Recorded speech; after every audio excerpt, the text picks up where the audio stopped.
If you really want to be successful, if you really want to go all the way to the top in your profession, then you need to develop the ability to get results. In every single study of high-performing men and women, we find that intense result orientation goes hand in hand with big payoffs in life. You see, it's not how much time you put in or the activities that you engage in or how sincere or how intelligent or competent or capable or anything else. It's only what you produce, the results that you get from the time that you put in, that counts in determining your rewards, not only your psychic rewards, how good you feel about yourself, but your financial rewards. You're always paid in direct proportion to the quality and the quantity of the results that you produce. So let's start off talking about getting things done with point number one. Point number one is that your rewards in life will always equal your results. As we call this the law of sowing and reaping, the law of cause and effect, that the cause of everything that happens to you is your ability to get results, and these are your rewards. If you want to increase the quality and quantity of your rewards, you have to think all the time about increasing the quality and quantity of your results. Now, the second point is this, is that most people are very unproductive. Most people could not do a full day's work if their life depended upon it. In fact, every study that I've ever seen suggests that the average person works at only 50% of capacity.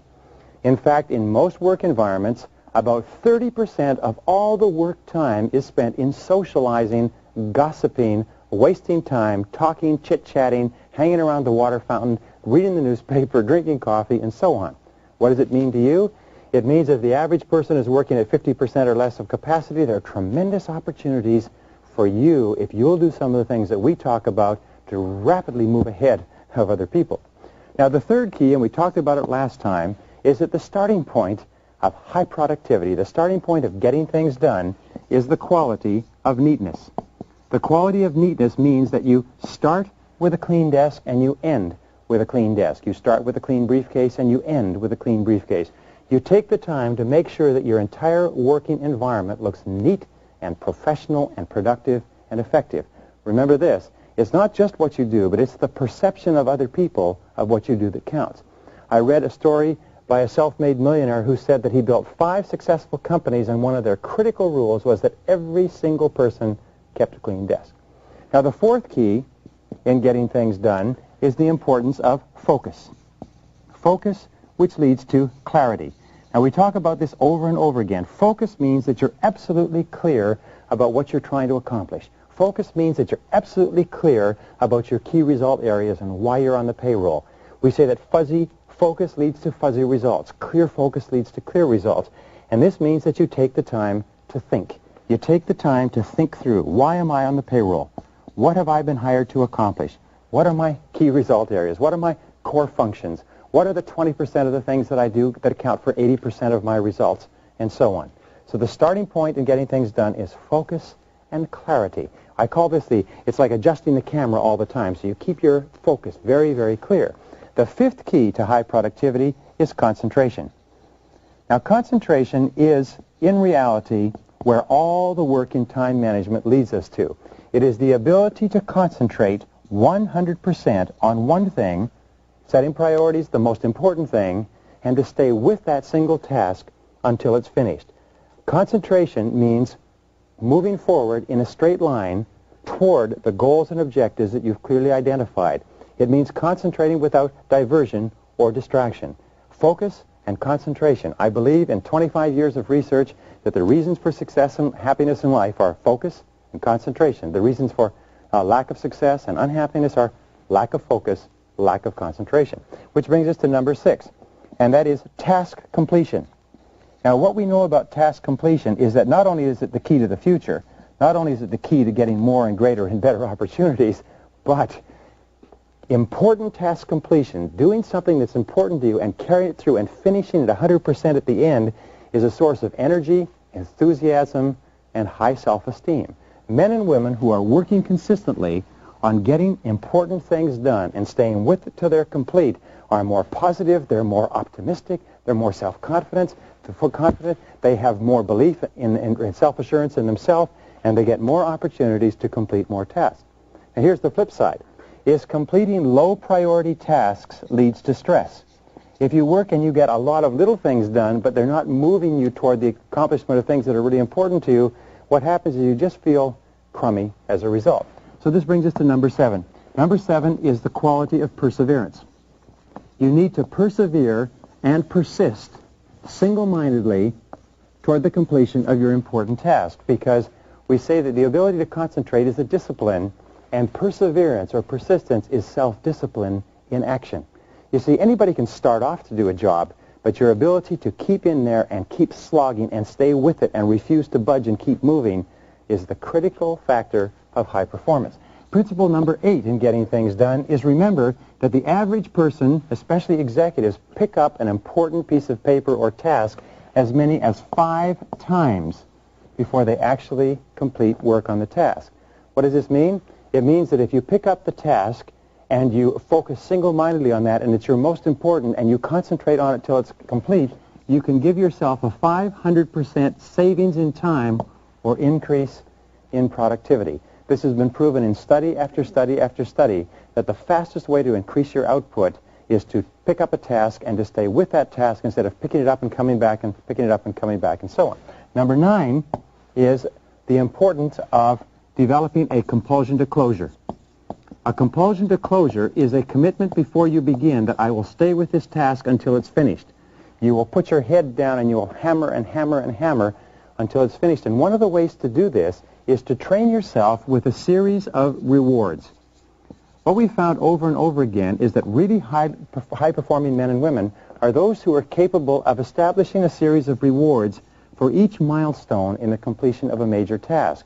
And what they do is they trigger a conditioned response, almost like Pavlov's dog, where they fed them a piece of meat and the dog salivated and they rang a bell at the same time. And if they repeated this often enough, pretty soon when they rang the bell, the dog salivated.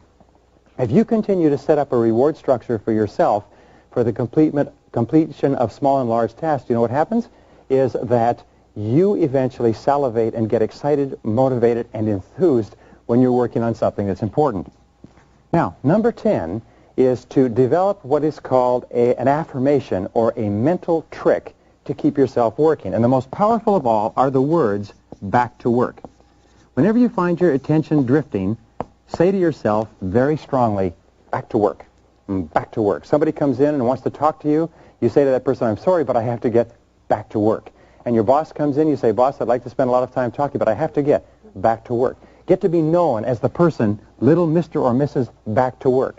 Because the thing is, when you keep repeating back to work, back to work, back to work, you program those words into your subconscious mind, and they actually activate and push you forward and get you back into the job rather than diverting your attention to doing something that's fun and easy. Now, the 11th key to getting things done is terribly important. It's called chunks of time.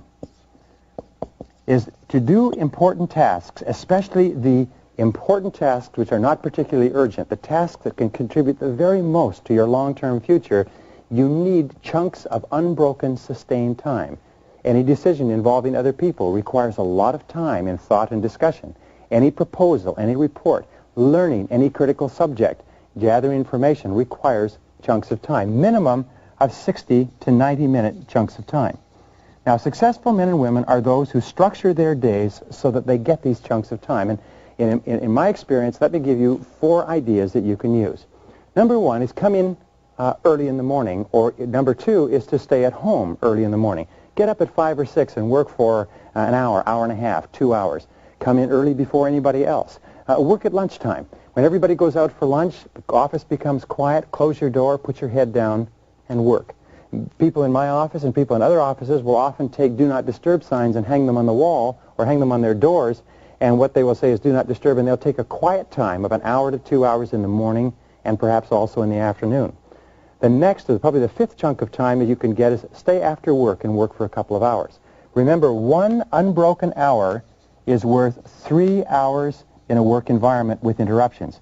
So if you can break yourself 1-hour chunks here and there, you can dramatically increase your productivity. Number 12, develop the body language of high productivity. What we have found is that there is a certain physiology. In other words, if you sit up straight and erect and strong and clear-eyed and move forward on your chair and sit up to your desk with your back straight, it's very hard not to be productive. But if you lean back, if you slump down, if you put up your feet, you find your whole body relaxing too. So develop and maintain the body language or physiology of high performance. Number 13 key to getting things done is called single handling. Now, single handling is probably one of the most important time management techniques ever developed. It simply says that when you pick up a task, don't pick it up unless you're ready to stay with it and to work on it until it's finished. And once you pick it up, discipline yourself, force yourself to stay at that task and stay at that task and keep at it until the task is done. In fact, the studies show that you will increase your overall output and productivity by 50% the very day that you begin adamantly single-handling every single task. Single-handling comes from several studies. It is the ultimate expression of concentration in work, and it's absolutely outstanding. Number 14 is concentrate on those areas where superior performance will bring outstanding results. Concentrate on those areas where superior performance will bring outstanding results. Concentrate on those areas where you can really make a difference. Ask yourself this question: what can I, and only I, do that if done really well will make an extraordinary contribution? Ask yourself, what can I and only I do that if done really well will make an extraordinary contribution to my work, to my life, to my company, to my health, to my happiness, to my future, to my finances? But always concentrate on the one or two small areas where if you do a terrific job, it makes a tremendous difference. We say in marketing, fish for whales. If you're in marketing or sales, ask yourself, what customers, if we could get them, what sales, if we could get them, would make an extraordinary difference to the success of our companies. And concentrate on the whales, the areas of greatest opportunity and possibility in your work and personal life. The 15th key is concentration of power. Now, concentration of power is an expression that comes from military terms, and it also comes from time management. It's also called the principle of the mass. And what it says is that you take all of your resources and you put all your resources together and you concentrate them single-mindedly on a single point. In fact, you'll find that every extraordinary achievement in the history of mankind has come about as the result of an individual or group of individuals being able to concentrate their powers into the critical point where that makes all the difference.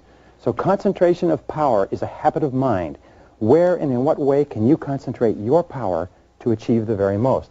Number 16 is always concentrate on strengths. According to Peter Drucker's work on effectiveness, one of the top 5 management techniques for effectiveness is to concentrate on strengths rather than on weaknesses. Now, here's an important point, is you have, as an individual, specific strengths and potentials that if you develop them to their full extent, you can accomplish anything you want in life. You also have a lot of weaknesses. People are pits, mountains and valleys. People have a lot of weaknesses where there are things that they can't do particularly well. They also have peaks where there are things that they do extraordinarily well. So your first job is to look at yourself and say, what are my particular strengths? What are the strengths that I have where I can make the most significant contribution to my life? Then you ask, where can I make the most significant contribution to my company?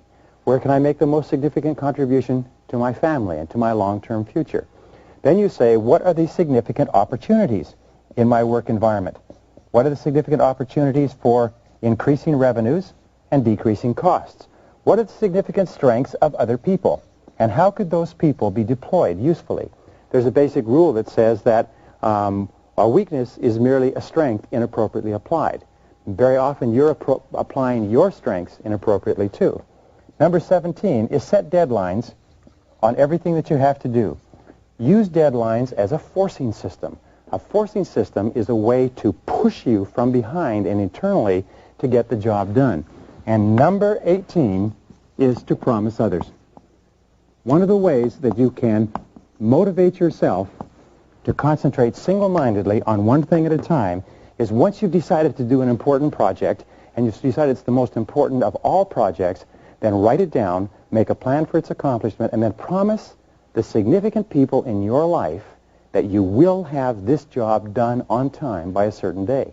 You see, when you promise someone else, it sort of programs you subconsciously and impels you forward and makes you much more likely to concentrate and focus and become intensely result-oriented in everything you do.